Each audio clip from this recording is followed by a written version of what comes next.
24 दिसंबर 1999 शुक्रवार 4:30 बजे Indian airlines की फ्लाइट IC 814 काठमांडू के त्रिभुवन इंटरनेशनल एयरपोर्ट से नई दिल्ली के लिए उड़ान भरती है। शुरुआत में सब कुछ ठीक चल रहा होता है। शाम 5 बजे के लगभग ये प्लेन इंडियन एयरस्पेस में एंटर करता है और इसके कुछ ही देर बाद the plane has been hijacked.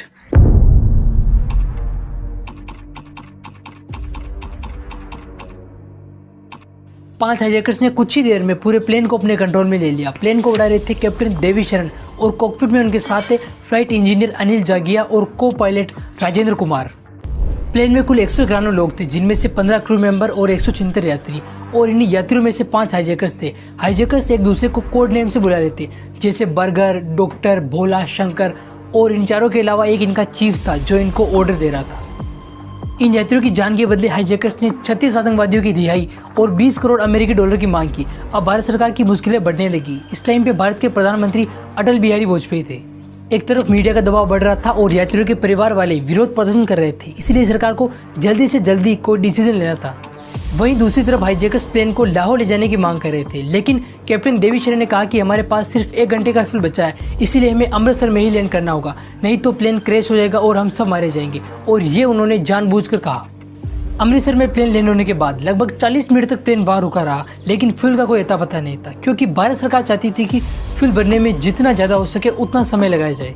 अब हाईजैकर्स को यह डर सताने लगा कि भारत कभी भी कोई भी एक्शन ले सकता है, तो वे कुछ यात्रियों को इकोनॉमी क्लास से एग्जीक्यूटिव क्लास में ले गए और वहां उनके हाथ पैर बांध दिए। पायलट्स को डराने के लिए उन्होंने 1-2 यात्रियों को चाकू से घायल किया, जिनमें से एक यात्री रूपन कटियाल की डेथ हो गई। इसके बाद प्लेन को लाहौर ले जाया गया, लेकिन लाहौर ATC ने प्लेन को लैंडिंग की परमिशन नहीं दी। उन्होंने रनवे की लाइट्स ऑफ कर दी और पूरे एयरपोर्ट को ब्लैकआउट कर दिया, लेकिन किसी तरह वहां पर प्लेन उतारा गया। यहाँ फ्यूल भरने के बाद प्लेन को दुबई ले जाया गया। वैसे हाईजैकर्स को जाना काबुल था, लेकिन काबुल में रात में विमान उतारने की सुविधा नहीं थी, इसीलिए वो पहले दुबई गए। दुबई में फ्यूल भरने के बदले में 27 यात्रियों को छोड़ा गया, जिनमें ज़्यादातर महिलाएं, बच्चे और बीमार लोग थे। इसके बाद प्लेन को सीधा कंधार ले जाया गया। 27 दिसंबर को बातचीत के लिए भारतीय प्रतिनिधिमंडल कंधार पहुंचा, जिसमें विदेश मंत्रालय के संयुक्त सचिव विवेक काटजू और इंटेलिजेंस ब्यूरो के सीनियर ऑफिसर अजीत डोभाल थे। अजीत डोभाल ने बातचीत शुरू की और अंत में यह तय हुआ कि भारत 3 आतंकियों को छोड़ेगा, जिनके नाम है मौलाना मसूद अजहर, मुश्ताक अहमद जरगर और अहमद उमर शेख। भारत से छूटने के बाद ही मसूद अजहर ने पाकिस्तान में आतंकी संगठन जैश-ए-मोहम्मद का गठन किया, जिसने भारत पर सबसे ज्यादा आतंकी हमले किए।